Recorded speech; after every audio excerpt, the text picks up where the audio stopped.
నమస్తే అమ్మా. నమస్తే. అమ్మ, తీర్థయాత్రలు చేస్తూ ఉంటాము. ప్రత్యేకమైన ఆలయ దర్శనాలు కూడా చేస్తూ ఉంటాం. వీటి యొక్క విశిష్టత ఏంటమ్మా? ఎందుకు అవసరం ఏముంటుంది? విశ్వం అనే దాంట్లో మనం ఒక ఎనర్జీ, విశ్వంలో కూడా ఎనర్జీ ఉంది అని చెప్పాను. అయితే ఒక గుడిలో ఎనర్జీ పాయింట్స్ ఇస్తారని చాలా వీడియోలు వస్తున్నాయి ఇప్పుడు. ఆ, స్తంభానికి లోపల ఉండేదానికి, అక్కడ చదివినటువంటి మంత్రాలకి ఆ గుడి పిరమిడ్ షేప్లో ఉండడం మూలంగా పాజిటివ్ ఎనర్జీ తీసుకుంటారు. అంటే ఎక్కడంటే అక్కడ గుళ్ళు లేవు. మీరు చూడండి, మూడు శాతము నీరు, అంటే నీరు ఎక్కడైతే ఉందో ఆ ప్లేస్లోనే గుడి కడతారు. మెయిన్ కారణం అవును. అదొక్కటి మాత్రం గుర్తుపెట్టుకోవాలి. గుడి అంటేనే నీరుంటుంది. నీరు పారుదల ఉన్న చోటే మనం ప్రధానమైన ఆలయాలను చూస్తూ ఉంటాం. నీటికిను ఆలయానికి ఉన్న సంబంధం ఏంటమ్మా? ఇప్పుడు గుళ్ళకి వెళ్ళాలి అని అన్నారు కదా, ఏ గుడైనా నీళ్లు లేని ప్లేస్లో గుడి కట్టరు. మసీదులు కూడా ఉండవు. దుబాయ్ వెళ్ళినప్పుడు కూడా చుట్టూ నీరుంది, మసీదు ఉంది అక్కడ. నేను దుబాయ్ వెళ్ళినప్పుడు చూశాను. నేను వీళ్ళకు కూడా ఇంత ఆచార వ్యవహారాలు ఉన్నాయా అని నేను అనుకున్నాను. ఎక్కడైనా గుడి నీటి పక్కన ఉన్న గుడికి పవర్ ఉంటుంది. ఎందుకు అంటే ఈ నీటిలో మనం ఏమంటే అది అర్థం చేసుకొని, మనకు ఈ నీళ్ళని నేను తాగుతున్నాను, అకాల మృతి హరణమని 2 చుక్కల నీళ్లను తాగితేనే అంత పవర్ వచ్చిందా నాన్న? ఎవరైనా చనిపోతే కలశంలో నీళ్లు పెట్టి మంత్రాలు చదివి ఇల్లంతా చదివి 7 తరాల తండ్రులకు ఆ నీళ్ళకి చెప్తారు. 7 తరాల తాతల పేర్లు, తండ్రుల పేర్లు అన్నీ చెప్పి ఈ నీళ్లలో శుద్ధి జరుగుతోంది, ఈ నీళ్ళని మేము ఎల్లంతా చల్లుకుంటున్నాము, మీరు మమ్మల్ని బ్లెస్ చేయండి, మా ఇక్కడ ఉండే మలినము మీ భావాలన్నింటినీ మీరు తీసుకెళ్ళిపోండి అని నీటికి చెప్తున్నారు. ఆ నీళ్ళని ఇల్లంతా స్నానం చేసేటప్పుడు గంగేచ యమునేచ గోదావరి సరస్వతి నర్మదా సింధు కావేరి జలేస్మిన్ సన్నిధిం కురు అని స్నానం చేస్తున్నాం. పుష్కరాలు వచ్చి స్నానం చేయలేని వాళ్ళు ఇంట్లో కూర్చొని కూడా అనుకుంటే కూడా పుష్కర స్నాన పుణ్యం వస్తుంది. అంత దాకేందుకు ఇప్పుడు జరుగుతున్న కుంభమేళాకు వెళ్ళని వాళ్ళు ఇంట్లో కూర్చొని బకెట్లో నీళ్లల్లో మంచిగా పవర్ఫుల్ మంత్రం చెప్పుకోవచ్చు. మనము నాన్న 7 జన్మల చేసుకున్న పాపం అంతా పోతుందని కుడి చేయని ఈ పంచభూతాలు ఇవి. ఇది అగ్ని, ఇది నీరు, ఇది గాలి, ఇది ఆకాశము, ఇది భూమి. పంచభూతాలు మన ఫిగర్లో, ఫింగర్స్లో కూడా నీళ్లల్లో చేయి పెట్టి మన కళ్ళు దాని నీళ్లను చూసి గంగేచ యమునేచ గోదావరి సరస్వతి నర్మదా సింధు కావేరి జలేస్మిన్ సన్నిధింకురు. పుష్కర స్నాన భాగ్యాన్ని నేను పొందుతున్నాను. గంగా, యమున, సరస్వతి మహిమ అక్కడ కలిగింది, ఈ నీళ్లలో కూడా వచ్చింది. నేను పవిత్రమైన స్నానం చేస్తున్నాను. నా మనసు పవిత్రంగా ఉంది, నా శరీరం కూడా పవిత్రంగా, సంపూర్ణ ఆరోగ్య ఐశ్వర్యాలను పొందుతున్నానని స్నానం చేస్తే ఆ పవర్ ఇక్కడ కూర్చుంటే కూడా వస్తుంది. మా ఫ్రెండ్ ఇంటికి వస్తుంది, రోజు వచ్చి నీళ్లు తాగుతుంది. ఏమో ఎవరెవరు చేతులు పెట్టినరో ఏమో, గిట్ల నీళ్ళు ఇస్తావు నాకు అనుకుంటా గులుక్కుంటా నీళ్ళు తాగుతుంది. నెక్స్ట్ డేనే ఇన్ఫెక్షన్ వస్తుంది. నువ్వు ఏమంటే ఆ నీళ్ళకి పవర్ ఉంటుంది. దీన్ని అట్రాక్షన్ ఆఫ్ లాలో మెడిటేషన్ చేసేటప్పుడు కూడా గ్లాసులో నీళ్లు పెట్టుకొని మెడిటేషన్ చేయండి అంటారు. బాగా మెడిటేషన్ అవగాహన ఉన్న వ్యక్తులు, ఎవరంటే వాడు ఇప్పుడు రోజు బిజినెస్ లాగా చేసిన చోట కాదు నేను చెప్తున్నది. మెడిటేషన్ చేసేటప్పుడు గ్లాసులో నీళ్లు, ఒక పూజ చేసేటప్పుడు గ్లాసులో కలశం పెట్టి పూజ చేయండి అని ఎందుకంటారు? నీళ్లు పెట్టి సత్యనారాయణ వ్రతము, వరలక్ష్మి పూజ చేసినప్పుడు కలశంలో నీళ్లు పెట్టి, అమ్మో చాలా జాగ్రత్త, కలశం పెట్టిన ఆరగింపు పెట్టు అంటారు. ఆ నీళ్ళకి అంత పవర్ ఉంటుంది. నువ్వు ఏమనుకుంటే జరుగుతుంది. ఆ మంత్రాలు చదివిన పవర్ నీకు వస్తుంది. నువ్వేం కోరికలు కోరుకుంటే అది తీరుతుంది నీటికి. అందుకనే 3 వైపుల నీరుండే ఒక గుడిని కట్టడం జరుగుతుంది. ఆ గుడిలో తీర్థం ఆ నీళ్ళని తీసుకొచ్చి దేవుడికి అభిషేకం చేయడం. మళ్ళీ అంటే గుళ్ళల్లో పూర్వకాలం ఒకటి ఉండేది నాన్న, గుడి ఎందుకు నీళ్ళ దగ్గరనే కట్టారంటే స్నానం చేసొచ్చి గుడిలో దేవుడికి దర్శనం చేసుకునేవాడు. ఈషా ఆయన చెప్తాడు, తడి బట్టలు కట్టుకొని నీళ్లల్లో స్నానం చేసి తడి బట్టలు కట్టుకొని వస్తే పాజిటివ్ ఎనర్జీ తొందరగా మనకు వస్తుంది. ఊర్లలో గుడ్డి నమ్మకం నాన్న, తడి నీళ్లతోటే గుడి తిరుగుతారు. తిరుపతి మా కాలంలో ఇప్పుడు తిరగట్లేదు, జనరేషన్ జ్ఞాపలో వచ్చింది, నీళ్లు కూడా ఉండట్లేదు అక్కడ కొలన్లలో అక్కడ కూడా నీళ్లు ఉండటం లేదు కాబట్టి స్నానాలు చేయట్లేదు. రూమ్లో చేసి వచ్చి గుడిలో తీర్థయాత్రలకు వచ్చిన వాళ్ళు కూడా నీళ్లతో తడితో దేవుడి చుట్టూ తిరిగితే ఇమీడియట్ పాజిటివ్ ఎనర్జీ మనకు వస్తుంది. పట్టు చీర కట్టుకుంటే పాజిటివ్ ఎనర్జీ మనకు తొందరగా వస్తుంది. పూజా విధానంలో ఫస్ట్ మనం కట్టుకున్నప్పుడు. అయితే ఈ తడిబట్ట కానీ ఇది కానీ కట్టుకొని ఏదో ఒక పవిత్రమైన గుడికి మీరు వెళ్ళినప్పుడు ఎందుకు పవిత్రత ఉందంటే ఈ నీళ్ల వల్లనే ఉన్నది. నీటి పరివాహక ప్రాంతంలో మనం ఏమనుకుంటే అది జరుగుతుంది. నీరు అనేది ఒక వైబ్రేషన్, అంటే మనం ఏమంటే అది అర్థం చేసుకోగలిగే ఒక భావాలు కలిగినటువంటి. ఎందుకు ఈ పంచభూతాల్లో నీటికే ప్రాధాన్యత ఉంది. భూమి ఉంది, అది ఒకటే గుణంతో ఉంటుంది. సూర్యుడు ఉన్నాడు, ఎనర్జీ ఇస్తాడంతే. ఆయన ఎనర్జీనే ముఖ్యము, ఆయన్నే దేవుడు అన్న వాళ్ళు కూడా ఉన్నారు. ఎస్. తర్వాత గాలి ఉంది. గాలి గాలి గాలి ఒకటే ఉంది. ఏమ్మా గాలిలో నీటిలో ఏముంది? గాలి ఉంది, నీరుంది, ఆవిరి కూడా ఉంది. 3 కలిపి దాన్నే విష్ణుమాయ అంటారు. విష్ణుమాయలో పడిపోయాడు వాడు. అంటే ఏదైనా జరిగినప్పుడు మనము ఈ విశ్వంలో ఉండే నీటిలో ఆవిరి ఉంటుంది కాబట్టి దాంట్లో మనం అన్ని మర్చిపోయే లక్షణాలు కలుస్తాయి.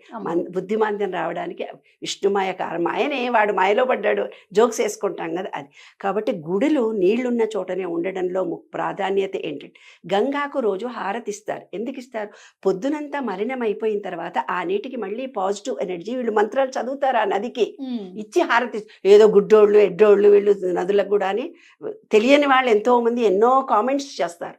నో, ఆ నీటిని అపరిశుభ్ర కలిగినటువంటి నీటిని మళ్ళీ పసుపు కుంకుమ వేసి మంత్రాలు చదివి పూజారులు హారతిచ్చి దాన్ని పడుకోబెడతారు. మళ్ళీ తెల్లవారుదామన్న 4 గంటలకు ఆ పాజిటివ్ ఎనర్జీ నీళ్ల మొత్తం నిలిచి ఉంటుంది. 4 గంటలకు లేచి స్నానం చేయడము, మళ్ళీ ఆ నీళ్ళనే దేవుడి అభిషేకానికి తీసుకెళ్ళడము. అప్పుడు మనం పొద్దున్నే స్నానం చేస్తే పుణ్యం వస్తుంది. అందుకు తీర్థయాత్రలు చేయాలి అని అంటే పూర్వకాలంలో ఒక ఎడ్డి వెధవలు ఉండేవాడు. వ్యాపారం చేయాలి, పట్టించుకోవాలి, పెళ్ళాం ఇంట్లోనే పడి ఉండాలి, పెళ్ళాన్ని బయటికి తీసుకెళ్లేవాడు గారు. కాబట్టి పుట్టెంటుకలు తీయాలి తప్పనిసరి, ఏడాదికోసారి తిరుపతి వెళ్ళాలరా తప్పనిసరి. అట్లా మూఢ విశ్వాసాలను మనకు పెద్దవాళ్ళు ఏర్పరిచినారు తల్లి. ఎందుకంటే పెళ్ళాం పిల్లలతో మగవాళ్ళు గడపరు, బయట ప్రపంచంలో తిరిగి కమ్యూనికేషన్ ఒకరికి తక్కువ అవుతుంది. ఈ కంఫర్ట్ జోన్ నుంచి బయటకు పోయినప్పుడు వాళ్ళు ఎలా ప్రవర్తిస్తున్నారో తెలుస్తుంది. కాబట్టి తప్పనిసరి పరిస్థితుల్లో వీకెండ్ పార్టీలు యూఎస్లో చేసుకోవట్లేదా, అలాగే మనం కూడా మంచి మంచి ప్లేస్లలోకి వెళ్ళి రావాలి. అక్కడ ఉండే పాజిటివ్ ఎనర్జీని మనము రిసీవ్ చేసుకోవాలి. ఇది చాలా గొప్ప విషయం. తప్పనిసరిగా అన్ని రకాలైన ప్రదేశాలు తిరిగి చూసి అక్కడుండే పవర్ని, ఎనర్జీని మనం తీసుకోవచ్చు. ఎందుకంటే ఇక్కడుండే పవర్ ఇంకో చోట ఉండదు. ఇంకో చోట ఇప్పుడు మనం కూర్చున్న ప్లేసుల్లోనే ఇంత మారిపోతుంది. కాబట్టి మంచి ప్రదేశాల్లోనే పెద్ద పెద్ద గుళ్ళు కట్టారు, అవన్నీ చూసి రావడము. మరో ప్రశ్న కూడా తలెత్తుతూ ఉంటుందమ్మా ఈ తరం యువతికి. ఇంట్లో కూడా భగవంతుడు ఉన్నాడు కదా, ఆలయ దర్శనం ఎందుకు చేయాలి? ఆలయ దర్శనం చేయడంతో పాటు తీర్థయాత్రలకి ఇప్పుడు ప్రత్యేకమైన స్థలాలకే ఎందుకు దర్శించుకోవాలి? ఇలాంటి ప్రత్యేకమైన స్థలాల్లో పవర్ ఎక్కువ ఉంది కాబట్టి ఇంతమంది వెళ్తున్నారు. ఏ గుడికైతే పవర్ ఉండదో ఆ గుడికి పబ్లిక్ వెళ్ళరు. గుడికి ఎక్కువ మంది వెళ్ళగలుగుతున్నారంటే బాధతో వెళ్తున్నారో, కోరికలతో వెళ్తున్నారో, ఎక్కువ మందిని ఆకర్షిస్తుంది అంటే అక్కడ ఒక పవర్ ఉన్నట్టే కదమ్మా. లేకపోతే ఆకర్షణ శక్తి అక్కడ ఉంది కాబట్టి ఇంతమంది వెళ్ళగలుగుతున్నాం. ఏదైనా సరే ఇప్పుడు చిలుకూరు బాలాజీ అంటే ఎన్నో గుళ్ళు ఉన్నాయి హైదరాబాద్లో, అన్ని గుళ్ళల్లోకి వెళ్ళట్లేదు కదా. ఒక గుడిలకు ఒక ప్రాధాన్యత ఉంటుంది. అంటే మూఢ విశ్వాసాలతో వెళ్తారని నీవంటే ఎన్నో గుళ్ళు అట్లంటే మూఢ విశ్వాసాలతో చాలా పాపులర్గా ఉన్నాయి. అన్ని గుళ్ళల్లో పబ్లిక్ ఉన్నారా? ఉండరు. ఏ గుడికి పవర్ ఉంటుందో అక్కడికే పబ్లిక్ వెళ్తారు. ఆ పవర్ను మనము ఎంజాయ్ చేస్తాం. అది మనం తీసుకోగలుగుతామమ్మా? ఎప్పుడు ఎలా తీసుకోగలుగుతాము? ఇప్పుడు మీ పక్క నుంచి నేను వెళ్ళాను, ఏ చీర కట్టుకున్నానో మీరు చూడలేదు అంటారు మీరు నాతోటి. చూస్తే కదా తెలిసేది. మీరు కాళ్లకు చెప్పులు లేకుండా భూమిలో కూర్చొని నేను ఈ పవిత్ర క్షేత్రానికి నేను వచ్చాను, ఈ పవిత్ర క్షేత్రంలో అమ్మవారో అయ్యవారో ఏ దేవుడో తలుచుకొని ఈ పవిత్ర క్షేత్రంలో ఈ భూమిలో ఉండే పాజిటివ్ ఎనర్జీని నేను స్వీకరిస్తున్నాను, ఈ పాజిటివ్ ఎనర్జీని నేను స్వీకరిస్తున్నానని గాలి తీసుకొని అనాలి. వదిలిపెట్టంటే మీలో ఉన్న పవర్ బయటికి వెళ్ళిపోతుంది. గాలి తీసుకొని మీరు కోరిక దేవుడి దగ్గరికి వెళ్ళి దండం పెట్టి కోరిక కోరితే తీరుతుంది. ఊపిరి బయటికి తీసుకొని కోరిక కోరితే తీరదు. దేవుడికి ప్రణామాలు అర్పించినప్పుడు కోరుకున్నప్పుడు కోరికలు తీరవు అంటారు కొంతమంది. ఎందుకు తీరవు అంటే అనేసినా అంటారు. అనేసినా అంటే ఇక అయిపోయింది. గాలి అందుకే కళ్ళు మూసుకొని దేవుడిని చూడండి రా అన్నారు. అప్పుడు ఎక్కడున్నాడు? ఇక్కడే ఉన్నాడు దేవుడు. ఏముందని భావనతో ఉన్నాడు. చూడగానే ఆ రూపం నీ మనసులో నిలిచింది, కళ్ళు మూసుకున్నావు. గాలి తీసుకొని కోరిక కోరుకుంటే కోరిక తీరుతుందమ్మా. ఇదే రహస్యం. తీర్థయాత్రకి వెళ్ళినప్పుడు లేదా ఆలయ దర్శనం చేసినప్పుడు కూర్చోవాలి. ఏ ప్లేస్ లో అయినా కూర్చోవాలి. కూర్చొని దేవుణ్ణి చూసొచ్చి కూర్చొని కాళ్ళకు చెప్పులు లేకుండా కూర్చొని అక్కడుండే వాతావరణంలో గాలిని పూర్తిగా పీల్చుకొని ఆ క్షేత్రంలో ఉండే మహత్యాన్నంతా నేను స్వీకరిస్తున్నానన్న భావనను నిజంగా నమ్మకంతో విశ్వాసంతో మీరు తీసుకుంటే తప్పనిసరిగా పవర్ వస్తుంది. కాబట్టి మనం కాబట్టి ఏంటంటే భార్యాభర్తలకి పిల్లలకి కమ్యూనికేషన్ కలుగుతుంది. కుటుంబ వ్యవస్థలో ఇంట్లో నిత్య జీవితంలో రోజు గొడవలు జరుగుతుంటాయి. కానీ బయటికి వెళ్ళిన తర్వాత కంఫర్ట్ జోన్ దాటి బయటకు వస్తాం. అప్పుడు అమ్మని అన్ని ఇవ్వాలి, భర్తనే కొన్ని తెచ్చి ఇవ్వాలి, పిల్లల తోడుంటేనే కొన్ని పనులు చేసుకోవాలి. అంటే అక్కడ కమ్యూనికేషన్ స్కిల్స్ పెరుగుతాయి. కంఫర్ట్ జోన్ నుంచి బయటకు వచ్చిన తర్వాత మనకు కమ్యూనికేషన్ ఏదో కొంచెమే అన్నం ఉంటుంది, నలుగురు కలిసి తిందామే అనుకుంటాం. అవును. ఇంట్లో అయితే ఏవో గొడవలు పేచీలు వస్తుంటాయి, కానీ అలా ఉండదు కదమ్మా. ఆ ప్రేమ ఉంటుంది, ప్రసాదం కొంచెం తింటాము. పిల్లలు కూడా కొత్త కొత్త ప్రదేశానికి పోయిన తర్వాత కొన్ని నేర్చుకుంటాము. కొంతమంది వ్యక్తులు కూడా మనకు కలుస్తారు, వాళ్ళ అనుభవాలు కూడా అరే ఇన్ని రోజులు నాకే కష్టాలు ఉన్నాయి అనుకుని ఇక్కడ ఇంతమంది కష్టాలు ఉన్నోళ్ళు వచ్చారు అనుకుంటాం. తర్వాత దేవుడి భక్తితో మనం వెళ్ళి నాకు ఏదన్నా మార్గం చూపించంటే ఒక వ్యక్తి ద్వారా మనకు కొన్ని సందేశాలు కూడా అందుతాయి. బయటి ప్రదేశానికి వెళ్ళినప్పుడు కొన్ని రకాలైన సందేశాలు అందుతాయి. అక్కడ ఉండే గాలి, నీరు, వాతావరణం అద్భుతంగా ఉంటుంది. చాలా ఇష్టమమ్మ నాకైతే. ప్రతి వాళ్ళు కూడా వెళ్ళి ఎంజాయ్ చేస్తారు. నేను మెంటల్లీ రిటార్డెడ్ స్కూల్ రన్ చేసేటప్పుడు యూఎస్ వాళ్ళు నా దగ్గరికి వచ్చి విజిట్ చేసి మీరు వీకెండ్ ఎక్కడికన్నా వెళ్తారంటే నేను అమాయకంగా చూశాను. ఇల్లు ఉడుచుకుంటాం, తుడుచుకుంటాం, దుబ్బులు దులుపుకుంటాం, కానీ వీకెండ్ బయటికి వెళ్తారా మాకు తెలియదు అనుకున్నారు. కాబట్టి పూర్వకాలం తీసుకెళ్లే వాళ్ళు చాలా తక్కువ బయటి ప్రదేశాలు, ఇప్పుడు కానీ కండిషన్స్ పెట్టారు. ఇప్పుడు వీకెండ్ ప్రతి పిల్లలు బాగా ఎంజాయ్ చేస్తున్నారు నాన్న. ఇప్పుడు అన్ని ప్రదేశాలు తిరిగి చూస్తున్నారు. కొంతమంది పెళ్లి కాగానే వాళ్ళు ఏమనుకుంటున్నారంటే ప్రపంచవ్యాప్తంగా అన్ని ప్రదేశాలు తిరిగి చూసి వచ్చిన తర్వాత పిల్లల్ని కందామనుకునే వాళ్ళు ఈ మధ్య నాకు తారసపడ్డారు. It is very good.